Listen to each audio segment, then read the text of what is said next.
সালাম আলাইকুম। 5ই আগস্টের পর হুট করে আওয়ামী লীগের যে পতনটা হয়েছে, শুধুমাত্র ক্ষমতা থেকে পতন না, দলীয়ভাবেও যে পতনটা হয়েছে, সেই পতন থেকে আওয়ামী লীগ কি সহসাই ফিরে আসবে? আওয়ামী লীগের ভুলগুলোর মধ্যে ফ্যাসিজমের যতটুকু অংশ ছিল, এর থেকে বেশি অংশ ছিল বিরোধী দলগুলোকে দমন করতে করতে একটা পর্যায়ে আইসা নিজেদের দলের যারা ত্যাগী নেতা কর্মী তাদেরকেও কিন্তু তারা দমন পীড়নে চলে গিয়েছিল। যে মানুষগুলো দিনের পর দিন মানুষকে অন্তর্জয় করাইয়া আওয়ামী লীগের মধ্যে ধরে রাখছিল, তারা সিস্টেম থেকে আউট হয়ে গিয়েছিল। সেইখানে এসে ভর করতেছিল আপনার প্রশাসনিক অনেক আওয়ামী লীগ নেতা, তারপর উড়ে এসে জোরে বসা আওয়ামী লীগ নেতা, হাইব্রিড আওয়ামী লীগ নেতা, ব্যবসায়ীরা। তো তারা তো আওয়ামী লীগে জয়েন করছিলই লুটপাটের জন্য অথবা অবৈধ সুযোগ সুবিধা নেওয়ার জন্য।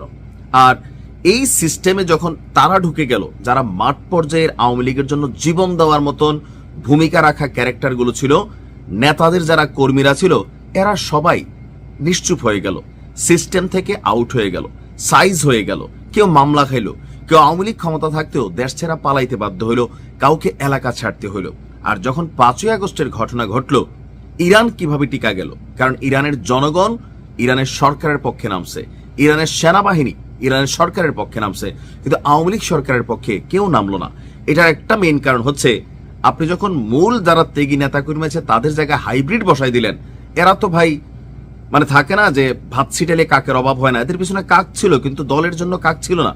আজকেও দেখেন যখন আওয়ামী লীগের এই পতনের অবস্থান বা এই দুঃসময়, তখনও কিন্তু তৃণমূল যারা তারাই ফেসবুকে বা বিভিন্ন জায়গায় আওয়ামী লীগকে জাগরণের চেষ্টা করতেছে, কিন্তু যারা আওয়ামী লীগকে বেচা লুটপাট কইরা বা আওয়ামী লীগকে ফ্যাসিস্ট বানাইয়া কোটি কোটি টাকার সুযোগ সুবিধা নিল, তারা সবাই নীরব। সাদ্দামের ঘটনায় আরেকবার লাড়া খাইছে।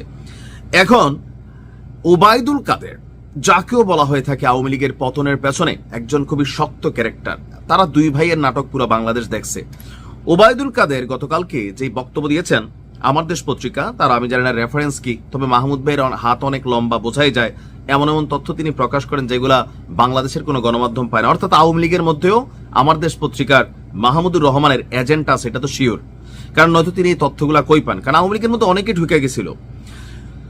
তিনি বলছেন যে এই মুহূর্তে কাদের যে বক্তব্য দিয়েছে, এই বক্তব্যে আওয়ামী লীগের নেতাকর্মীদের যে মনোবল ছিল সাঙ্গা সাঙ্গা, এটারও নষ্ট হয়ে যাবে। কারণ ওবায়দুল কাদের মনে করছে আওয়ামী লীগের ভবিষ্যৎ অন্ধকার। আসলেই কিন্তু অনেকটা অন্ধকার এই মুহূর্তে মনে হচ্ছে, তবে রাজনীতি যে কোনো সময় পরিবর্তনশীল। বলা হচ্ছে যে ওবায়দুল কাদের আর ভারতের কলকাতার নিউ টাউনে থাকতে চান না। এই মুহূর্তে তিনি কলকাতার নিউ টাউনে অবস্থান করছেন। মাঝখানে শারীরিক অনেক অসুস্থতা গেছে, তারপর এখন তিনি সুস্থ আছেন, বাংলাদেশে ফিরতে চান, কিন্তু ফেরার কোনো উপায় দেখছেন না ওবায়দুল কাদের। এমনকি তার মতে ভারতের উপর আমরা নির্ভর করে আছি, কিন্তু ভারত বা আমেরিকার মতন বড় শক্তিগুলো আওয়ামী লীগ নেতাদের নিয়ে ভাবছে না। আমাদের ক্ষমতায় ফেরানো তাদের কাছে খুবই নগণ্য ব্যাপার।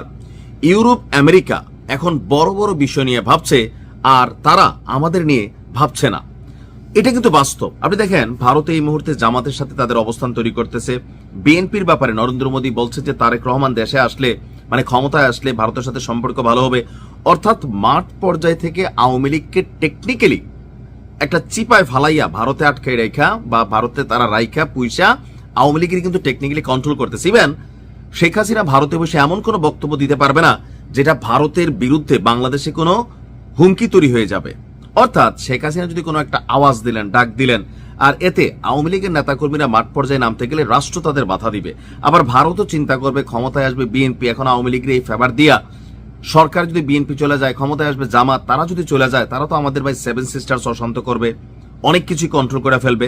তো সেই ভয় থেকে ভারত কিন্তু এখন আওয়ামী লীগরে ভাতটাত খাওয়াইতেছে। ভবিষ্যতে কখনো পাঠাইলে ভারত তাদের হয়তো স্বার্থ রক্ষা করবে বা কোনো না কোনো একটা ফয়দা তো তারা নিবে। সার্বিক পরিস্থিতি বিবেচনা করলে ওবায়দুল কাদের যেই কথা বলছেন, এটাই কিন্তু বাস্তব যে এই মুহূর্তে আওয়ামী লীগের ভবিষ্যৎ অনেকটা অন্ধকার।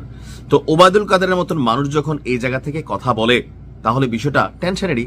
আমেরিকা এই মুহূর্তে তারা জামাতের সাথে বন্ধুত্বের হাত বাড়াইছে, বুঝছেন।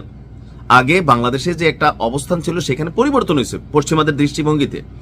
তো কারণ আমেরিকা মনে করছে জামাতও ক্ষমতায় আসতে পারে। এখন যেই ক্ষমতায় আসুক, আমেরিকার দরকার স্বার্থ আদায়, তাদের ব্যবসা বাণিজ্য, এখান থেকে তেল গ্যাস খনিজ সম্পদ। সো ওইদিকে তারা এক ধরনের অবস্থান নিয়ে বসে আছে। আওয়ামী লীগ থাকলেই যে হবে তা না, সেখানে তারা বিকল্প পন্থায় এখন জামাত বা বিএনপিকে ভাবা শুরু করছে, আর এতেই টেনশনে পড়ছে আওয়ামী লীগের লিড নেতৃত্ব। অর্থাৎ যে লবিং টবিং বা যা যা চলছিল সেইখানে কিছুটা কিন্তু ভাটা পড়ছে।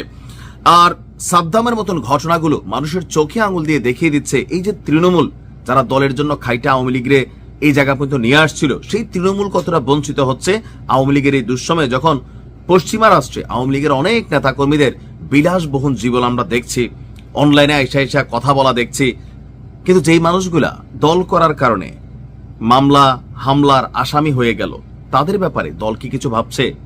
ভাবে নাই। এমনকি যে মূল আওয়ামী লীগকে সরাইয়া হাইব্রিড আওয়ামী লীগ ঢুকা গেল, এইটা কিন্তু দায়ভার এই আওয়ামী লীগের সিস্টেমের। শেখ হাসিনা নাকি কারো কথা শুনতেন না, যাদের কথা শুনতেন তাদের মধ্যে ওবায়দুল কাদের একজন, আর বাকিটা তো এখানে ডিপ স্টেট সহ অনেক পলিসি চলছে। বাস্তবতা হচ্ছে আওয়ামী লীগের রাজনীতিতে এই মুহূর্তে অনেকটা হতাশা, অন্ধকার। তবে 5ই আগস্ট যেমন একটা নাটকীয় পট পরিবর্তন হয়েছে, ওই রকম কখনো হইলে হয়তো আরেকটা পরিবেশ তৈরি হবে। আর এই মুহূর্তে সবাই আওয়ামী লীগ নিয়ে যে পরিমাণ ভালোবাসা দিচ্ছে, জামাত বিএনপি এনসিপি, ক্ষমতায় গেলে এগুলো থাকবে না, কারণ এখন ক্ষমতায় যাওয়া দরকার। ভালো থাকুন, আসসালামু আলাইকুম।